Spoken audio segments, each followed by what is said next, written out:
Good morning everyone. Study with Preksha channel में आपका स्वागत है। आज हम 7th क्लास का अध्याय 5 अम्ल, क्षार और लवण करेंगे। देखिए, प्रकृति में कई पदार्थ के यौगिक होते हैं। उनके गुणों को समझने के लिए हम उन्हें वर्गीकृत करते हैं। इन्हीं में से वर्गीकरण का एक आधार है अम्ल, क्षार और लवण। अम्ल, क्षार और लवण में समानता है। जिन गुणों के आधार पर अंतर किया जाता है उसमें से पहला है स्वाद। ऐसे किन्हीं 5 फलों के नाम लिखो जिनका स्वाद खट्टा होता है। आप कोई भी 5 फल लिख सकते हैं। नींबू, संतरा, अंगूर, कच्चा आम, आंवला, इमली, सेब और टमाटर। फलों का खट्टा स्वाद इनमें उपस्थित कार्बनिक अम्लों के कारण होता है। कार्बनिक अम्ल दुर्बल होते हैं जिन्हें चखा जा सकता है, लेकिन अकार्बनिक अम्ल प्रबल होते हैं और इन्हें चखना हानिकारक हो सकता है, जैसे सल्फ्यूरिक अम्ल, हाइड्रोक्लोरिक अम्ल। इन अम्लों को हम खनिज अम्ल भी कहते हैं। अम्ल नीले लिटमस को लाल कर देते हैं। देखिए, अम्ल जो है ये आपको याद रखने की बात है। अम्ल में म आता है, म न से रिलेटेड है थोड़ा सा, तो नीले लिटमस को लाल कर देता है। इससे आपको याद रहेगा ये थोड़ा सा। हल्दी के घोल से सोखता कागज को रंग लो। अब एक कटोरी में साबुन का घोल बनाओ। हल्दी लगे कागज पर रुई की सहायता से साबुन का घोल लगा दो। कागज के रंग में परिवर्तन आया। हल्दी किस रंग की होती है? पीले रंग की। जब उस पर साबुन का घोल लगाया जाता है तो वो कौन से रंग का हो जाता है? वो लाल रंग का हो गया। कागज का रंग पीले से लाल रंग का हो गया। साबुन के घोल में ऐसा क्या था जो हल्दी लगे कागज का रंग बदल गया? साबुन का घोल जो है वो क्षारीय होता है। साबुन के घोल को छू कर देखो यह कैसा होता है। साबुन का घोल जो है वो हमें चिकना लगता है। अब देखिए आगे, अधिकांश क्षार जो हैं स्वाद में कड़वे होते हैं और चक्कर देखना उन्हें हानिकारक होता है। अतः इन्हें पहचान हम छू भी सकते हैं, छू कर भी देख सकते हैं। पदार्थ छूने में चिकने होते हैं।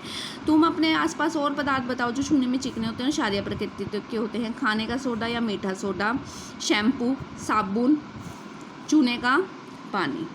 अब देखिए, हल्दी लगे सोखता कागज और साबुन के घोल की सहायता से तुम भी मनचाही आकृति वाला कार्ड बना सकते हो। इसे बनाकर अपने दोस्तों को जन्मदिन पर दो, उन्हें बहुत अच्छा लगेगा। ये कार्ड आप लोग ज़रूर बनाएं, बिल्कुल आसान है बनाना।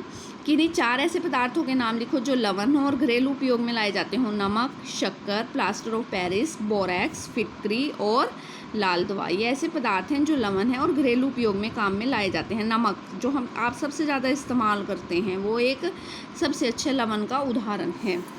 उसके बाद दैनिक जीवन में ऐसी चीज़ों के नाम लिखो जो क्षार हैं। खाने का सोडा, शैम्पू, साबुन, कपड़े धोने का सोडा, चूने का पानी।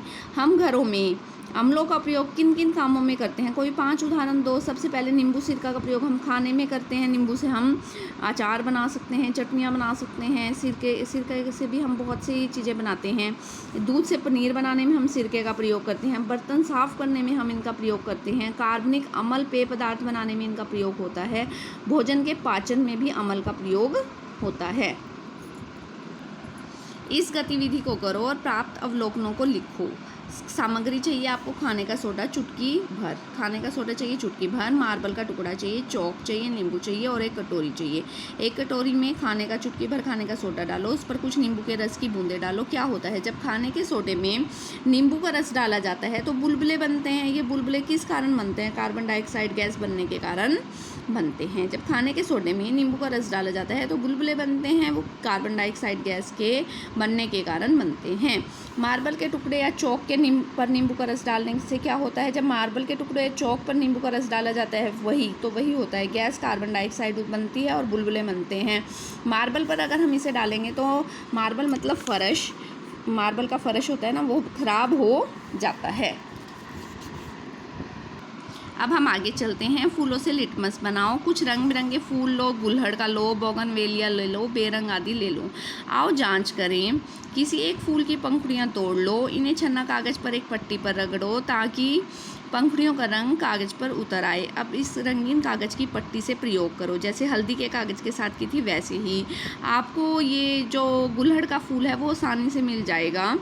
गुलड़ का फूल मोस्टली जगह लगा होता है। इसे हम चाइना रोज़ भी कहते हैं लोकल लैंग्वेज में, और ये मिल जाता है जिसके फूल में आगे की तरफ पूंछ सी लगी होती है। ये जो इस चित्र में यहाँ पर पड़ा है ये आप लोगों ने बहुत सा देखा होगा और बहुत से कलर्स में मिलता है। येलो में मिल जाता है, रेड में अवेलेबल है, पिंक में भी अवेलेबल है।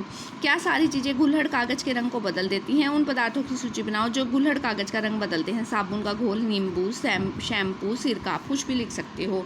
क्या सारी चीज़ें बेशर्म रंग को बदलती हैं। उन पदार्थों की सूची बनाओ जो कागज़ का रंग बदलती हैं। साबुन का घोल, शैम्पू, वही सब कागज़ का रंग बदलती हैं। नींबू, अमल, सिरका, ठीक है। क्या सारी चीज़ें बोगनवेलिया कागज़ का रंग बदलती हैं? नहीं, सभी चीज़ें को बोगनवेलिया कागज़ का रंग नहीं बदलती। रमेश ने यही सारे प्रयोग ढेर सारे फूलों से किए। रंग बदलने के इस जादू में वो पूरी तरह से खो गया। उसके मन में एक सवाल उठा कि अगर हल्दी या फूल का मूल रंग वापस लाना चाहें तो क्या ऐसा हो सकता है? हाँ, ऐसा हो सकता है। देखो, जब हम हल्दी पीले रंग की है, उसमें हम साबुन का घोल डालेंगे, लाल रंग की हो जाएगी। उसमें हम मतलब हल्दी क्षारक डाल दिया हमने, अगर हम उसमें दोबारा से अमल डाल दें, नींबू एक अमल है, अमल डाल दें तो वो दोबारा से पीले रंग की हो जाएगी, ठीक है ना। दोबारा से पीला रंग आ जाता है कि हल्दी है, हल्दी का घोल है, उसमें साबुन का घोल डाला तो लाल रंग आ गया, ठीक है। लाल रंग में नींबू का रस डाल दिया तो वो पीला रंग आ गया। क्या तुम यह तरीका बता सकते हो जिससे हल्दी का, यदि उसमें दोबारा से नींबू का रस डाल दिया जाए या लगा दिया जाए तो हल्दी का रंग वापस आ जाएगा, पीला रंग वापस आ जाएगा। अमल और क्षार का पता लगाने के लिए लिटमस पेपर का प्रयोग करते हैं। अमल नीले लिटमस को लाल कर देते हैं। अभी बताया इसमें म है तो म से आप लोग याद रखेंगे न, नीले को लाल में, जो नीले को लाल में बदलता है वो अमल, जो क्षार है जो लाल को नीले में बदल देता है। जिस चीज़ की जांच करनी हो उसकी एक बूंद नीले लिटमस कागज़ पर डालो, इसी तरह लाल लिटमस के साथ भी करो। अपने अवलोकन लिखो। जिन वस्तुओं में अमल है वो नीले लिटमस को लाल कर देंगे और जिन वस्तुओं में क्षार है वो लाल लिटमस को नीला कर देंगे और जो दोनों को नहीं बदलेंगे वो उदासीन है। अब तुम 3 समूह बनाओ। एक समूह उन चीज़ों का होगा जो नीले लिटमस को लाल कर देती है, अम्लियाँ। दूसरा समूह उन चीज़ों का होगा जो लाल लिटमस को नीला कर देती हैं, क्षारीय। कुछ चीज़ें ऐसी भी होंगी जिन पर लिटमस का कोई प्रभाव नहीं होता, वो लाल लिटमस के साथ लाल रहेंगी, नीले लिटमस उनके साथ नीला ही रहेगा। ऐसी चीज़ों को हम उदासीन चीज़ें कहते हैं। उप जानकारी का उपयोग करते हुए सारणी में दी गई वस्तुओं को नीले और लाल लिटमस की सहायता से अमल, क्षार और लवण में वर्गीकृत करें। देखिए, अब चलते हैं हम अगले पेज की तरफ। खाने के सोडे का विलयन क्या है? लाल लिटमस को नीला कर देता है तो क्षारीय है। नींबू का रस क्या है? अमल है, नीले लिटमस को लाल कर देता है, अम्लीय है। साबुन का पानी क्षारीय है, लाल लिटमस को नीला करता है। दूध जो है नीले लिटमस को लाल कर देता है, हल्का सा अम्लीय होता है। टमाटर का रस जो है अम्लीय होता है, नीले लिटमस को लाल करता है। चूने का पानी जो है क्षारीय होता है, लाल लिटमस को नीला करता है। इमली का पानी जो है नीले लिटमस को लाल करता है, अम्लीय है। और नमक का घोल उदासीन है, जो ना नीले लिटमस को लाल करता है ना लाल लिटमस को नीला करता है। अब आप देखिए ध्यान से, जो चीज़ें खट्टी हैं वो सारी की सारी अमल हैं, जो चीज़ें कड़वी हैं वो सारी की सारी क्षार हैं, ठीक है, पता चल गया। अब निम्न पदार्थों में से अम्लीय, क्षारीय और उदासीन अलग अलग करके। नींबू अम्लीय है, दही अम्लीय है, इमली अम्लीय है, नारंगी अम्लीय है, फिटकरी अम्लीय है। क्षारीय कपड़े धोने का सोडा, साबुन का घोल, चूने का पानी, खाने का सोडा। और उदासीन नमक और पानी। अब हम आगे चलते हैं कि किस में कौन सा अम्ल पाया जाता है। अब हम आगे चलते हैं, पदार्थों में पाए जाने वाले उनके अम्लों के साथ हमने उसका मिलान करना है। संतरा और नींबू में कौन सा अम्ल है? सिट्रिक अम्ल है। सेब में कौन सा है? मैलिक अम्ल है। चींटी और मधुमक्खी के डंक में फॉर्मिक अम्ल होता है। दही में लैक्टिक अम्ल होता है। इमली में टार्टरिक अम्ल होता है। टमाटर में ऑक्सैलिक अम्ल होता है और सिरका एसिटिक अम्ल होता है। इस तरह हमने इन अम्लों के, इसमें पाए जाने वाले अम्लों को ढूंढ लिया है, उनके साथ उचित मिलान कर लिया है। अब डॉक्टर के पास जाकर पता करो हमें एसिडिटी क्यों होती है। कभी कभी आमाशय में अम्ल की अधिक मात्रा होने के कारण अपाचन या एसिडिटी हो जाती है। आमाशय जो है हमारा अम्ल छोड़ रहा है, उसमें अधिक मात्रा होगी तो अपाचन या एसिडिटी हो जाएगी। इसे दूर करने के लिए हमें क्या करना चाहिए? प्रति अम्ल की गोली लेनी चाहिए, क्योंकि वह क्षार होता है। अम्ल और क्षार मिलकर लवण बना देते हैं और एसिड दूर हो जाता है। दवा में ऐसा क्या होता है जिससे हमें राहत मिलती है? दवा में दूध या मैग्नीशियम हाइड्रोक्साइड होता है, जिससे हमें राहत मिलती है, जो एक क्षार है। मैग्नीशियम हाइड्रोक्साइड एक क्षार है।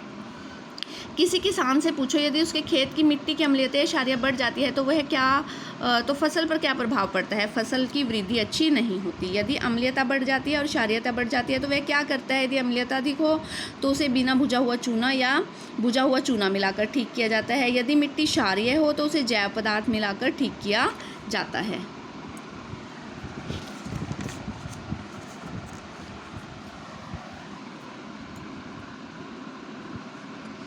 घरों में दही को जमाने के लिए मिट्टी या स्टील के बर्तनों का प्रयोग किया जाता है, पीतल या तांबे के बर्तनों का प्रयोग क्यों नहीं किया जाता? आप ये बताइए। दही में अम्ल होता है जो पीतल या तांबे के साथ मिलकर क्रिया कर विषैले पदार्थ बनाता है जो शरीर के लिए हानिकारक होते हैं, इसलिए इनका प्रयोग नहीं किया जाता। आपको एक बात और बताती हूँ, जब हम पीतल या तांबे के बर्तनों में टमाटर वाली सब्जी बनाते हैं तो वो भी खराब हो जाती है। अग्निशमक यंत्र कैसे कार्य करते हैं? क्या इसमें अम्ल और क्षार की क्रिया कराई जाती है? शिक्षक से चर्चा करके लिखिए। अग्निशमक यंत्र में सल्फ्यूरिक अम्ल और सोडियम हाइड्रोक्साइड की क्रिया होती है। सोडियम हाइड्रोजन कार्बोनेट के बीच में क्रिया होती है जिससे कार्बन डाइऑक्साइड गैस बनती है। और आपको पता है कि कार्बन डाइऑक्साइड गैस जो है किसी भी चीज़ को जलने के लिए ऑक्सीजन की आवश्यकता होती है। अगर वहाँ पर ऑक्सीजन नहीं होगी तो आग बुझ जाएगी। तो कार्बन डाइऑक्साइड गैस का जब हम किसी आग के ऊपर हम कार्बन डाइऑक्साइड छिड़कते हैं तो आग बुझ जाती है, ऑक्सीजन की आपूर्ति रुक जाती है और आग बुझ जाती है। घरों में पीतल या तांबे के बर्तन अगर काले पड़ जाएं तो उन्हें साफ़ करने के लिए नींबू या छाछ का प्रयोग करते हैं। ऐसे क्यों करते हैं? क्योंकि उस पर कॉपर ऑक्साइड की एक परत जम जाती है पीतल और तांबल के बर्तनों पर, और नींबू में अम्ल के कारण यह परत हट जाती है और बर्तन जो हैं वो चमकने लग जाते हैं। घरों में पुताई में काम आने वाले चूने के पानी या सरफ के पानी से ज़्यादा देर तक संपर्क में रहने पर त्वचा कट फट जाती है। ऐसा क्यों होता है? कारण लिखिए। चूने का पानी या सरफ का पानी क्षारक होता है और काफ़ी देर तक अगर हम क्षारकों के संपर्क में रहें तो त्वचा कट फट जाती है। एक पदार्थ जिसके बारे में हमें मालूम नहीं है वह अम्लीय है, क्षारीय है, उदासीन है, और उस पर 2-3 बूंदें लाल लिटमस की लगाई तो कोई असर नहीं हुआ। आप देखकर बताओ कि वह उदासीन है। तो अजय ने कहा वह उदासीन है, रेहाना ने कहा वह अम्लीय भी हो सकती है। तो इसका हम पता कैसे लगाएंगे कि वो अम्लीय है या उदासीन है? हम नीला लिटमस पेपर लेंगे, नीले लिटमस पेपर पे अगर उसकी कुछ बूंदें डालेंगे, अगर नीला लिटमस पेपर लाल हो जाता है तो वह अम्लीय है, नहीं वह पदार्थ जो है वो उदासीन है। क्योंकि क्षारीय तो हम पहले से ही देख चुके हैं कि वह क्षारीय नहीं है। तुम्हें 3 घोल दिए गए हैं, एक अम्लीय है, एक क्षारीय है, एक उदासीन है, साथ में नीला लिटमस कागज़ दिया गया है। तुम कैसे पता लगाओगे कौन सा घोल कैसा है? नीले लिटमस कागज़ पर तीनों घोलों की एक एक बूंद डालो, जिससे नीला लिटमस पेपर लाल हो जाएगा, वह अम्ल है, उसे अलग कर लो। वहाँ बाकी बचे घोलों पर एक बूंद डालो, जिससे वह दोबारा नीला हो जाएगा, वह क्षार है। अब तीसरा जो है वो उदासीन है। एक घोल पर हल्दी कागज़ पर कोई असर नहीं होता, इस आधार पर बताओ वह कौन सा है? वह घोल उदासीन है क्योंकि हल्दी के ऊपर उसका कोई असर नहीं हुआ। क्या तुम बता सकते हो कि लाल लिटमस घोल पर इसका क्या प्रभाव होगा? लाल लिटमस पर भी इसका कोई प्रभाव नहीं होगा। अम्लीय वर्षा के कारणों का पता लगाएं और इसके हानिकारक प्रभावों को लिखिए।